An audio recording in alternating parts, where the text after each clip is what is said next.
Thanks, David, and thanks to the Sharq Forum for the invitation to this conference. Although I think David has set it up perfectly, the issue ahead of us is very difficult to discuss, and even more so possibly the specific topic of this session, which is the role of regional, international, multilateral organizations. Yesterday in our closed session, when this came up, somebody said very simply, they have no role, let's move on.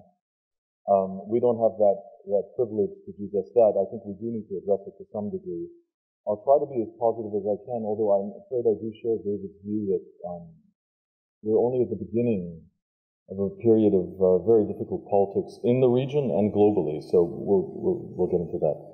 The first thing is, on a slightly more positive note, that the list of potential multilateral or international organizations that could play a role, I would say that possibly the United Nations still does have some importance in the region and its possible future security architecture. And I would point to three roles for the United Nations, that it will continue to play that role, and I don't think they should be completely dismissed. One is as a reference for weapons of mass destruction. It's still important, although the conventions go beyond the UN, it's still a reference. And I don't think we should ignore that at all, given the state of those issues in the region. The second is an issue of huge complexity, but peacekeeping is still going to be relevant in the region, and the UN will play a role to some degree or another, if mixed. And the third is as a technical reference. And I'll come back to this in more detail by the end of the talk. But the United Nations as a, I don't know what to call it, a macro think tank that can still act, a technical reference, a technocratic and technical reference, I don't think is completely out of the business or completely irrelevant for the Middle East. So I'll make that reference. The United Nations, of all the choices that we had to look at, is, I think, still possibly of use to the region. However, there is a new political reality, exactly as David is saying. At the more micro, the American president is likely to have a very difficult relationship with an already eroding United Nations. So the United Nations will have to do battle with a superpower that has very little interest in supporting it. A lot of these organizations that we're talking about, the regional and multilateral organizations, are the children of the post-Second World War era. The assumptions behind them have changed completely. Our politics are changing radically. Many of them had Western assumptions. The balance of power assumptions behind them have all gone. It's possibly even too early to discuss the Middle East with reference to the EU style of regional organization. So how would I describe the current politics that we're going to be dealing with? I would use three words. They're not only, there's an increasing authoritarianism around the world, but that also means that they will be more personalized, opportunistic, and short-term thinking. And if I look at those three words or ideas, personalized, opportunistic, and short-term, all three are the exact reverse of institutional thinking.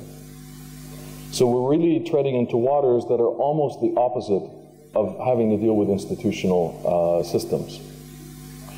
Now, yesterday in our closed session, there was some discussion about the importance of bilateralism, and I think David again just mentioned it. I think that is relevant, that there's a kind of rise of the importance of bilateral relations again. That can be rich. I don't think it can be ignored, and I'll come back to more detail about that specifically in the region. However, again, if the premise that those words I just used are valid, then even in bilateral relations, stability and predictability are going to be extremely difficult to hold. So we have a Middle East that's going through tremendous negative dynamics without strong institutional references. And I'm going to add yet another dimension of complexity, and I'm doing all this so that I can actually get to a more constructive recommendation step. The globe and the Middle East are also experiencing tremendous interpenetrability for states. States are no longer that coherent. In the Middle East, this has been the experience of the 20th century, and now it's being aggravated even further in the 21st. We all know about the international interference in the region. That's clear. Many people have talked about it. In this era, we also have the role of digital technology has changed the nature of communications and the nature of forming ideological groups And the nature of identity is changing radically, and this is affecting the region terribly. But I'd like to focus on another dimension of penetration of states, specifically for the Middle East and for regional security, and that is the role of regional powers. I would put to you that the fact that all the regional powers, the stronger states, are interfering in all the smaller states in some degree or another is a huge problem, and one that cannot be ignored if one wants to talk about a security architecture.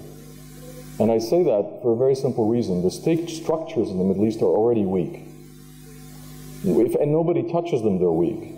But if they're weak and the relationship with the citizen is weak, and then there's an external powerful interference, penetration into the state, that means that what we're looking at is state collapse in many places in the region as a result. So now let me go on to be a little more constructive and hopeful, and to look at three possible steps or prisms, maybe more than steps, that could be useful to ultimately lead in time, I don't know how much time, towards a more secure region. The first relates to what I just said, which is a precursor step, I think, to anything. There has to be a limit to regional penetration of other states in the Middle East. This is very, very difficult to do. It does require trust, which doesn't exist.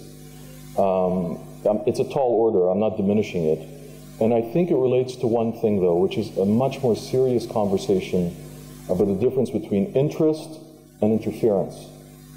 That difference in many places in the Middle East is not made.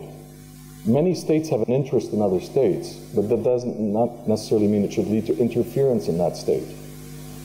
To be more practical, if I look around the region and I see this penetration of states, I think there is more likelihood of some positive movement in Iraq, possibly even in Yemen, than I would say than in Syria or its effective attachment, Lebanon, just to give you an idea of where I think work might happen at this level. There is a need to start, even if it's extremely long term, and given that what I just said, that the old institutions really are far less relevant, there is a need to start to build a new platform.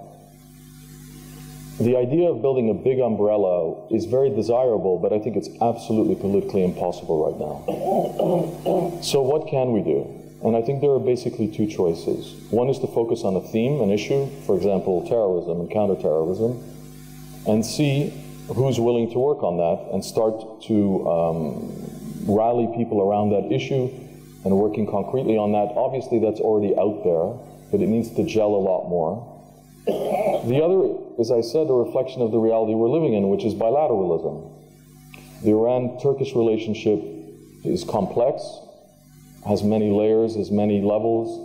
That could be an axis of potential cooperation. And I'll mention another one, which is, I think, the relationship between Iran and potentially, in a few years, Egypt is a very important one as well. Egypt, which, as we all know, is right now in a domestic fixation, is missing in the regional equation. If and when it returns, it's going to be very important. And the relationship between Iran and Egypt is a critical one that needs, in my view, much more further development. And if we're going to look at the bilateral rather than the institutional. My last point relates to something that's come up in the plenary that we just all attended, and that is a need to attend to the concept of security, that it's not just hard security. My own view is that in a decade or two, the biggest problem in the Middle East is going to be water resources. And if this is unattended to, it's going to cause massive security problems and spillovers into those states which don't have a water problem, but they border many states that will have a massive water resource problem for their populations. If people want to work on a real regional security issue today, I would suggest they become serious and work towards some ways to address the water issue, not only today, but projecting forward in 10 or 15 years' time. And this is where international institutions can still play a role. For example, the United Nations can be very useful, again, at the technical level, as a reference and an aid to address the water issue. Importantly, I can't ignore the fact that this is going to require a change of attitudes among decision makers, policy makers, and elites in the region. In order to attend to such an issue as water issue for their citizens, there's going to have to be a switch in their relationship of their attitude towards their citizens, which obviously is not there today. Thank you very much. Thank you.